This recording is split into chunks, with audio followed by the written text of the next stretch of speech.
FromSoft games are built a little bit differently. They're not constantly holding your hand by giving you a waypoint to go to and a list of objectives to complete. No, they just throw you into a world, expect you to survive all its inhabitants, traverse the maze-like labyrinths to help you find some goods and weapons that will help you on your adventure, and most importantly, get good. There's no two ways about it. And to do so, you gotta try, and try again, which means that you're gonna die a lot. And from an average gamer's perspective, this might sound like proverbial hell. And in a lot of ways it is, but it's a hell that's worth going through. In fact, millions of people voluntarily go through this hell just to experience something different, to test their mettle and to experience something they've never experienced before. And that's the magic of FromSoft games. They don't feel cookie cutter. They're unique unto themselves, and they feel like literal pieces of art. But enough slobbing on Miyazaki's knob. Let's talk about the reason you're here, and that's to determine which of these 7 games from FromSoft is the absolute best. Now, in a list such as this, one game has to be placed at the bottom. Not because it's bad, because honestly, I love all 7 of these games. I think they're all fantastic in their own ways. But we gotta nitpick, and that's what we're here to do. And while this may come as a surprise to some of you, I have to put Dark Souls 3 at the bottom of the list. Now, before I get into the issues of Dark Souls 3, I want to talk about some of the positive aspects. DS3 has some of the best bosses ever comprised in a game. Among my favorites are the Dancer, the Twin Princes, the Nameless King, and Slave Knight Gale. And with each one of these encounters, there's a spectacle that surrounds these bosses. And it makes the experiences truly special. There's epic music, great cinematics, and just a vibe about them that just really gets you into the game. Unfortunately, that's both a good thing for Dark Souls 3 and a bad thing. Because that's what Dark Souls 3 is at the end of the day. It's spectacle, but not a lot of substance. Now, the Dark Souls franchise made its mark by creating well-connected environments that allowed the player to choose their own path of discovery. In Dark Souls 1, for example, you could delve into the dark catacombs and fight Pinwheel as your first boss. Or you could make your way through the Undead Burg on your road to fighting the Taurus Demon. If you happen to pick up the Master Key at the start of the game, you could descend towards Blighttown to fight Chaos Witch Quelaag. And that was the beauty of the Dark Souls games, was that each player could have their own unique experience based on the initial path that they took. Dark Souls 3, on the other hand, basically eliminates this by making the game a linear experience. Okay, to be fair, one could fight the Dancer at soul level 20, but there's a high chance that you would get absolutely wrecked in the process. So for most players, following the path of progression through Vort is really their only option. Now, the reason that this is a problem is because it sort of zaps away the enjoyment from subsequent playthroughs. And given that the Souls game require multiple playthroughs to attain all the trophies, this can become quite tedious. Now, I get it, not everyone is going after the trophies. Not everyone's going to play multiple playthroughs. But even so, if you're doing a certain build and you were sort of aiming for a certain weapon, and that weapon wasn't available to you until the end of the game, then your only recourse is to really start a new game so you can start using that weapon. Now, another issue I had was the disconnect between Firelink and the rest of the world environment. Dark Souls 1 and 2 connected a central hub to the external world itself, while Dark Souls 3 does quite the opposite, and merely makes the central hub a point in which you can quick travel from. Logistically speaking, it's much harder making the world interconnected. It requires a lot of forethought and creativity, but for me, that's the secret sauce. Without it, you just don't get that same Souls experience. And given that Dark Souls 3 was the grand conclusion to the Dark Souls 1 and 2 stories, you would kind of expect it to be modeled after them, to have that similar interconnected world, but it just didn't. In addition, the areas for Dark Souls 3 are uninspired and disappointing. In fact, most of these areas we've already seen before in Dark Souls 1 or Demon Souls, and the areas themselves are just not as immersive as the previous games. It never really gave me that sense of terror or dread that I felt while playing Dark Souls 1 or 2. And I hate to say it, but it felt more like fan service than anything else. For example, when you go into the catacombs of Karthus, and you look at the various structures, it sort of reminds you of the Chalice dungeons, which could be a callback, or it could be laziness. because they literally used the Bloodborne engine for Dark Souls 3, which means they could have used the same world environments for Bloodborne and just gave it a little bit of a twist, put in some different enemies, and just literally called it a day. Lastly, Dark Souls 3's poise system is quite strange. Essentially, think about it like this. A short time after you initiate an attack, an innate poise from the attack itself will be added to your poise from armor. So instead of passive poise, you have more of a active poise, what's called hyper armor. Additionally, there's a hidden poise stat which fluctuates with certain events. All in all, it's a convoluted mechanic that results in much confusion, and it's one of the many reasons why I put Dark Souls 3 at the bottom of this list. Alright, so now in the 6th spot, we got Dark Souls 2. Unlike Dark Souls 3, Dark Souls 2 allows the player to choose their path of progression. I mean, just look at this chart and all the possibilities offered to the player. Possibilities that were never present in Dark Souls 3. In fact, there are 9 different bosses that one can tackle on their first try, making each subsequent New Game Plus an exhilarating experience. You can go for the tried and true approach and head through the Forest of the Fallen Giants en route to the Last Giant, or you could instead go towards Hyde's Tower of Flame and fight the Dragon Rider. Or even yet, you can head down the gutter to fight the Rotten. And in this way, it encourages exploration and a willingness to try new things. In addition, Dark Souls 2 has a mechanic known as power stancing, in which you can dual wield 2 similar weapons to do crazy amounts of damage. Now, as a reminder, this mechanic was removed in Dark Souls 3, and because of that, I think it suffered greatly. Dark Souls 2 also has some of the most interesting level designs. No Man's Wharf is one of my absolute favorites. It's a pirate's hideout that is dark with so many twists and turns. It's absolutely terrifying. And in this way, it perfectly encapsulates the Dark Souls experience. An adventure in which you're walking around aimlessly, in which every little corner could be your doom. So you gotta keep your head on a swivel, and you gotta be ready to dodge. The atmosphere of this region just hits right, and the fact that you take a pirate ship to get to the Lost Bastille is an absolutely great transition. And although this might be contested, the gutter is another one of my personal favorites. It harkens to level 5-1 of Demon Souls, or Blighttown of Dark Souls 1. It's a labyrinth of ladders, shoddy floors, and ziplines that throw you for a great loop. Dark Souls 2 also benefits from having 3 DLCs, and these 3 DLCs have some of the best level designs for the Souls series. I especially love Broom Tower for its aesthetics and level design. And finally, Dark Souls 2 has some of the best PvP the genre has to offer. It's certainly the best one of the Dark Souls series. And that's because weapon balancing is done in a way that makes multiple builds viable, rather than a few meta builds that everyone abuses over and over again. Stamina has to be preserved in Dark Souls 2, rather than being spammed endlessly like Dark Souls 3. But, of course, the reason it's at the number 6 spot is that there's some flaws with it. And let's be honest, Dark Souls 3 has a lot of generic bosses. Bosses like the Covetous Demon, Najka, the Royal Rat Authority, and Demon Song are just uninspired and boring. Now, I would have listed Prowling Magnus in the Congregation, but we all know that's not really a boss, so I mean, come on now. DS2 also has the distinction of being the hardest Souls game in the series, and it's not for the right reasons. That's because it offers the least amount of iframes compared to its counterparts, and they do this because they expect you to level up a stat known as adaptability. That's right, they made iframes a stat that needed to be leveled up.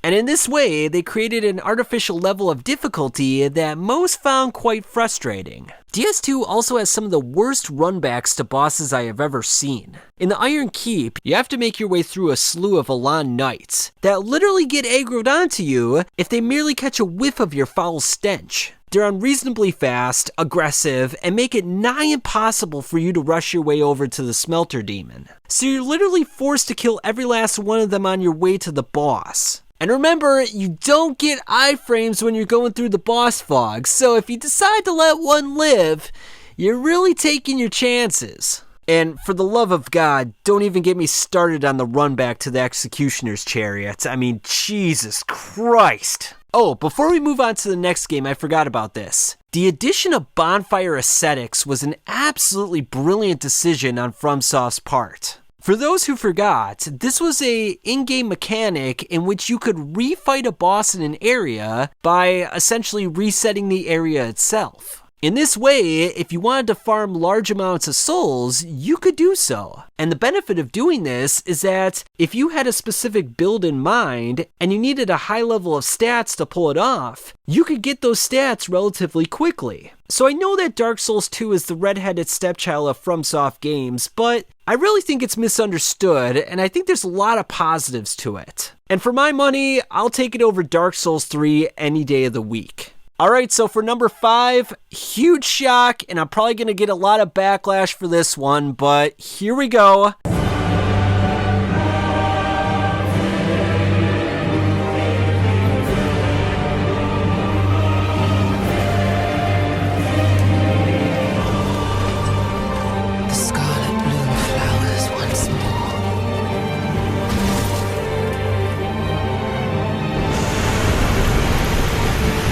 Now I'm guessing that this is the part of the video where everyone probably shuts off and just stops listening, right? But before you do that, just hear me out. Elden Ring is an amazing game. I mean, truly amazing and breathtaking. From the bosses to the soundtrack to Limgrave to the open world environment. There are so many great things about this game. And it's this very reason why it became an international sensation.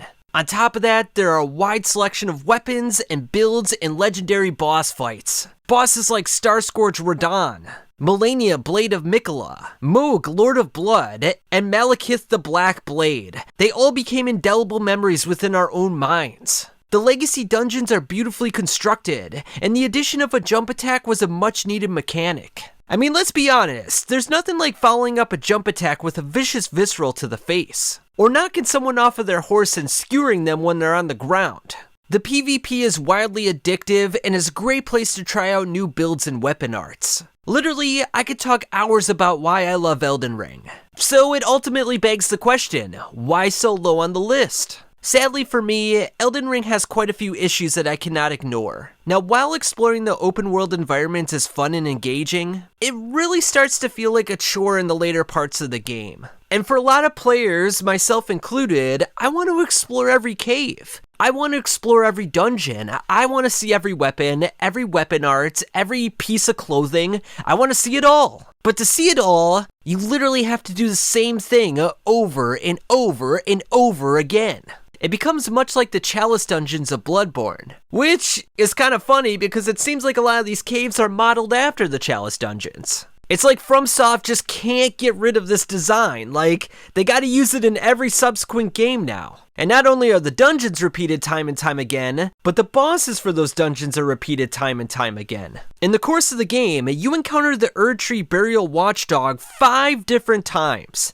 5 times! And one of those times, it's a double boss fight. So technically you see him 6 different times. Godskin Noble and the Apostle you fight 4 times apiece, and Grafted Scion you fight 5 times.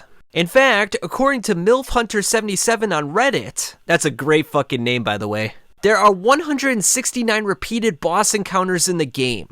One of the big criticisms of Dark Souls 2 is that there were way too many boss fights. And in case you're wondering, there are a total of 48 different boss fights in the game. And that's when you realize that Elden Ring absolutely puts that to shame.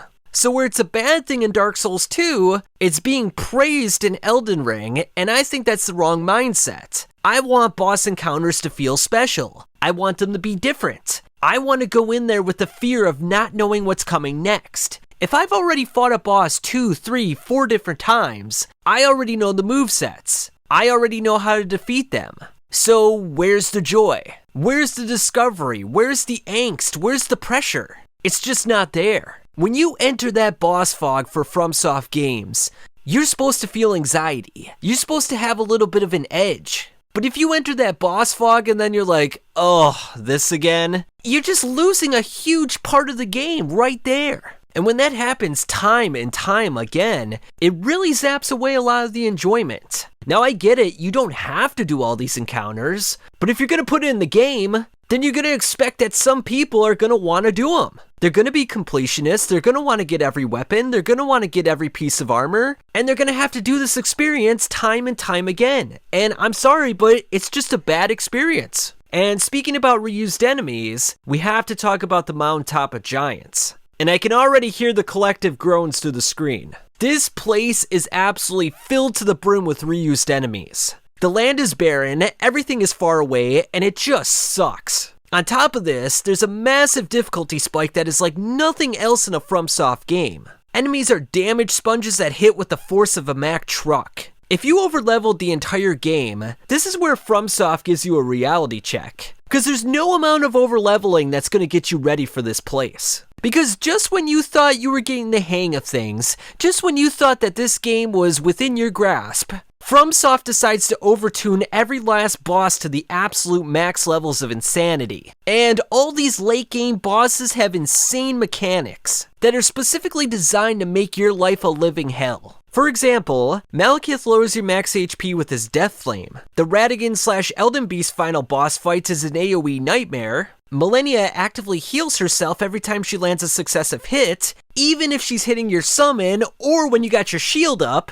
And she also has the most bullshit move in the game, Waterfowl Dance, that literally you can't see and looks like some shit out of an anime. I mean, seriously, this is some Dragon Ball shit right here. Here's the thing about FromSoft games. They require patience and an ability to learn from your mistakes and carefully get better and better over time. But when movesets are literally too fast to see, have egregiously large hitboxes, and seem to track you, then you know you're not really playing on a level battlefield at that point. And how are you supposed to learn from that? I get it. There's people out there that can no-hit the boss, that can parry every one of her attacks. But I'm talking about the average gamer. I'm talking about the guy who gets to play for 3-4 hours a night. Like, how are they supposed to get used to this mechanic? In Dark Souls 1, 2, 3, Bloodborne, it always felt like you had a chance. It always felt like if you trained hard enough, you could get to the mountaintop. You could get good enough. But with some of these Elden Ring bosses, it's like, what do you expect? And it's sad because all of those bosses are fantastic in terms of lore and designs and the cinematics. I love everything about that. But in terms of the actual fights themselves, it's just a little too much. They're overtuned to all hell. And a consistent problem with Elden Ring as a whole is that the late game just feels like it drags on too long. It just feels like the game overstays its welcome in many aspects. And I hope with the DLC coming this June that they sort of recognize those deficiencies and decide to tone things down a bit. Make things a little more balanced, make them a little more fair, and make it more unique. I don't want to see the same old, same old. I want to see something different, something I've never seen before. Tentatively, Elden Ring is at a 5. With Shadow of the Erd Tree coming out in June, maybe it could still move its way up. Alright, so coming in at the number 4 spot, I have Demon Souls. Now, given the brevity of Demon Souls, it might come as a shock that it surpassed Elden Ring.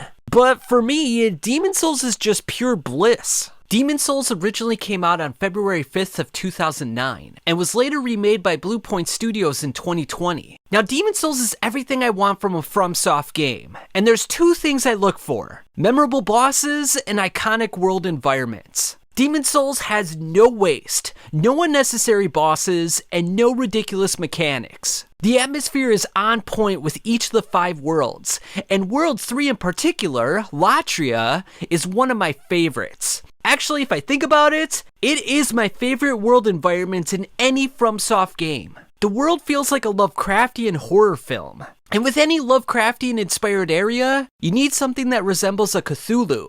And FromSoft does just that, with the various mind flayers that patrol the corridors. Legit, my palms were cold and sweaty after my first encounter with one of these creatures. They literally are the stuff of nightmares. And I'm sure everyone else remembers the dread and frustration of getting caught by one of these mind flayers for the first time. I mean, my God, when you see that green beam get shocked into place, and then it comes over to you and just sucks on you until your life essence is gone, it's just terrifying. It's absolutely scary. And then when you finally get to the Fool's Idol, I mean, that's probably one of my favorite boss cutscenes from any FromSoft game. I mean, the way she just descends down from the ceiling and you see the panels in the background, just absolute perfection. It looks so freaking good. And then when you get to Upper Latria and you see all the areas around there, it's just, everything is perfection. You got the lightning in the background, you got the green hues, it's very dark and scary, it's just, everything about it is just pure perfection. Boletaria is another great area that is modeled after a medieval castle. And being a huge fan of Berserk, it feels like being dropped into a Tudor castle en route to defeating the enemy general. And in fact, all 5 areas in Demon Souls are memorable and among my favorites in the entire FromSoft catalog. Even World 5, which I realize is detested by some, is still one of my personal favorites. Demon Souls also has some iconic boss battles. From the Tower Knight, to the Fool's Idol, to King Allant, there's so many great cinematics and fun fights to be had. And the fact that King Allant can actually steal a level away from you is brutal and terrifying. I remember the first time he grabbed me and did it, I was like, what? A freaking level? Like, you gotta be kidding me. Now, I know one of the complaints of Demon Souls is that the bosses are a bit too easy, especially if you use everyone's favorite spell, Firestorm. Well, here's the thing. Demon Souls doesn't have bonfires spread throughout the map. You literally start at the beginning, and you gotta make your way all the way to the boss and win before you get the next Archstone. So if you thought the runbacks for DS2 were bad, it's much harder in Demon Souls. Because every time you die, you literally got to make your way all the way back at the beginning of the map and make your way through again and try to fight that boss. Now, it sounds horrific, but I don't think it's a bad thing. Because the bosses are more manageable, I think it's part of the experience. Now, even so, some people still criticize Demon Souls because it's too easy compared to the other Soulsborne games. And they're right, it is relatively easy. In your first go-around, that is. But in New Game Plus, that's a whole different breed right there. In fact, there's a difficulty spike in New Game Plus that's something I've never seen before. Usually when you go to New Game Plus in a FromSoft game, the difference is pretty marginal. It's like a 5 to 10% increase in the boss's strength and HP pool. In Demon Souls, it's much higher. I've seen reports that it's as high as 50 to 60% harder. And you can definitely feel it when you get to New Game Plus. Now, when you're going through 1-1, it's not that hard. But once you get to 1-2, and 2-1, and 3-1, and 4-1, you're like, what the heck just happened? And at first, I thought it was just me. I'm like, am I underleveled? But when I went on Reddit and various other forums, everybody was saying the same thing, that the jump in difficulty was quite astronomical. So it's kind of strange because in the first playthrough, it's the easiest FromSoft game. But in New Game Plus, it becomes the hardest FromSoft game, which is a really interesting dynamic. And it's not something I dislike. I actually like it. I think it's a unique experience. Because here's the thing, when you get to New Game Plus in Dark Souls 1, 2, or 3, things are just significantly easier. You can kill bosses in like 3 or 4 hits. It kind of trivializes those encounters. But in Demon Souls, that's not the case. You still gotta play in a very cautious manner. You can't take anything for granted, and you still gotta play in the same way that you played in New Game. So I kind of like that aspect. I like that you can't just run through everything and just knock everything out in like one little hit. I like that you have to play the way you played in the first go-round. Now, while there aren't many downsides in Demon Souls, there are a few that I identified. One, there's not many weapons to choose from. Now, in my first playthrough, I went with the falchion. And then I switched over to magic because magic is OP as hell. And even though the magic build is fun and can literally melt bosses, the amount of spells you have at your disposal is pretty limited. The only other complaint I had was the equipment load and the inventory load. Now, your character couldn't exceed 50% equipment load in the game. Otherwise, you would fat roll. And you also had to manage your inventory pretty carefully throughout the game. See, in this game, you don't have Estus Flask, you have grass. And because of this, you can only carry so many objects at any given time. So if you got a lot of grass and you got a lot of equipment, when you're picking up stuff in the world, it all goes to your inventory at the Nexus. Which is kind of a pain in the butt because then you got to go back to the Nexus and you got to manage the inventory and it just becomes a mess and it's kind of tedious. But overall, guys, a very fun experience and one that I in fact considered putting in the top 3, but the top 3 are just a little bit better than this one, but it's still one of my favorite games out there. Alright, so here we go, boys. Finally in the top 3, and at the number 3 spot, we got Bloodborne. Everyone knows that Bloodborne just hits different. From the Victorian-style architecture, to the crazy monsters, to the fact that you actually get to use a gun, it just all feels amazing. There's nothing like shooting a creature with your gun at the perfect moment, and then finishing it off with a visceral. And not only the random creatures you can do this with, you can also do this to the bosses as well. Bloodborne also features a mechanic known as the rally system. Essentially, it's a risk-reward system of combat that allows the player to recover HP by being more aggressive in battle. You can also use runes to recover HP from visceral attacks. So while a player could reasonably avoid parrying in Dark Souls 1 and 2 and be fine, Bloodborne actively encourages parrying through its rally system and various runes. It essentially forces the player to be less passive, take the initiative, and kill as many things as fast as you can. Bloodborne also features some iconic bosses. A short list of my favorites are Father Gascoigne, Vicar Amelia, Lady Maria, and Orphan of Kos. Even Michael Ash, who is mostly just a gimmick boss, is done in a very interesting and creative way. A way that adds to the terror and anxiety of the player. The weapon transformations are without a doubt amazing, and frankly, some of my favorite weapons from any FromSoft game. The only knock on this is that there aren't that many weapons to choose from, especially early on in the game. Some may argue that quality over quantity is paramount, and that it in fact is not really an issue whatsoever. And to an extent, I agree with this. However, with the limited amount of weapons, especially early on, it limits the amount of builds one can make. Like for example, I was thinking about making an all-gun build. I mean, could you imagine not having a sword and just wielding a gun the entire time? That would be awesome! But given the limited amount of bullets that you have in the game, it's just not really feasible. In this way, it makes most playthroughs more or less the same.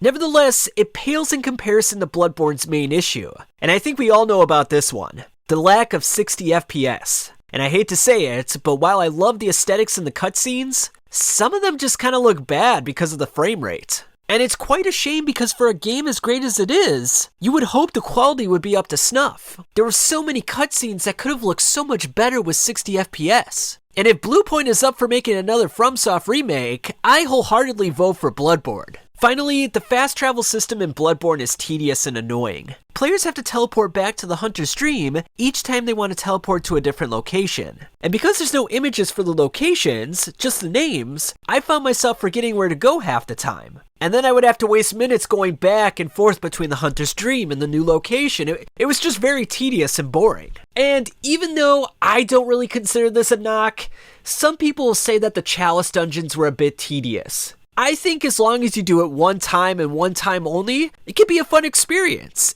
You can find cool blood gems and weapons and get blood echoes to level yourself up, so yeah, I wouldn't recommend it multiple times, but at least one time through, I think it's a lot of fun. Except for the watchdog in the Defilement dungeon. That guy was an absolute monster. I mean, he was definitely the hardest boss in the game. I mean, you're trying to deal with him at half health and he's basically one-shotting you every time. It was just a nightmare. Alright, so now we're at the number 2 spot. And we got the game that created an entire genre. A game that gave the user little to no direction. A game that demanded patience and timing rather than button spamming. And a game that taught us through death. Dark Souls, the first one. This game is literally perfect from the beginning to about the 60 to 70% point. There are a wide variety of ways to approach this game. And because everything funnels back to Firelink, it all feels very intimate.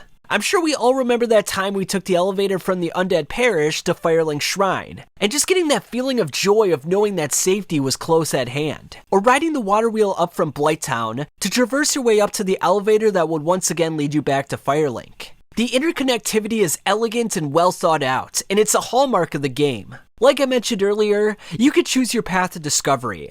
If things are too hard, you simply move on to a different area and try something else. DS1 has a plethora of boss battles that are both harrowing and unforgettable. From the great axe-wielding Taurus demon that looks so much like Nosferatu Zod from Berserk, to the ravenous gaping dragon whose ribcage is a giant vertical maw that inflicts crushing bites, to Ornstein and Smo, the dreaded general who hunted down dragons, and the executioner for Gwyn. Each boss leaves an indelible memory.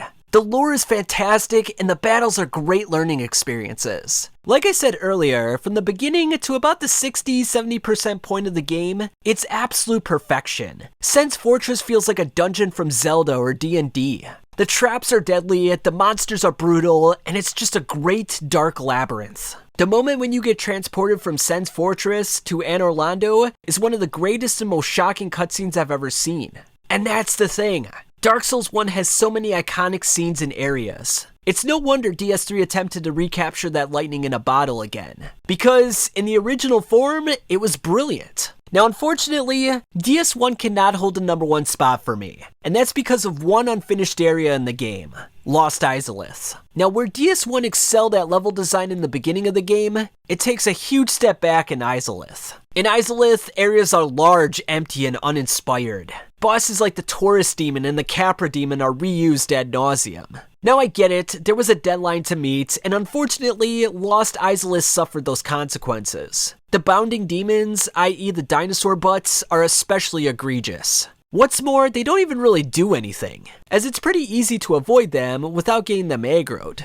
And finally, the boss for Izalith is, as we all know, the Bed of Chaos. The worst designed boss in FromSoft history. The amount of times I got knocked down one of those holes gave me PTSD. And the run back for it is just brutal. This area is such a mess that it takes a perfect game and it brings it down, and it's so disheartening to say. Because DS1 had the potential of being the greatest game of all time. In fact, they could have scraped Lost Izalith altogether, and the game would have been better off for it. But I get it, the lore was already in place, and it had to be there. But it's a shame because it was nearly a perfect game. Now for the best FromSoft game, the anticipation is gone at this point. We all know which one is left, and it can be none other than the survival horror game, Kuon. Just kidding, it's Sekiro Shadows Die Twice. Now, perfection doesn't exist. It's more of an idea, a goal to be strived for. It's illusory and unattainable, but in that pursuit, I believe Sekiro comes the closest to being a perfect game. At first, Sekiro is by far the hardest FromSoft game. That's because the bosses have large health pools. So to get the necessary critical, you need to break their posture through deflex, Mikiri counters, and well-timed sword strikes. Prosthetics come into play every now and then, but for the most part, you gotta get good. And the way the game is set up, you can't farm levels to make the game easier. The game is entirely skill-based, and you must learn/master those skills to defeat your various foes. So you're gonna get your ass kicked at first, there's no two ways about it. And for a lot of people, Genichiro is that make or break moment. He will frustrate you to no end, as he did to me for 2 hours straight. But here's the thing. The battle is both fair and balanced. There's no ridiculous mechanics or BS status effects to deal with. You simply must take your lumps and learn from your mistakes. You will begin as a raw piece of iron, but through repeated beatings, you will become sharp and efficient. What first seemed fast will become slow, and that's when the true beauty of the game will open up to you.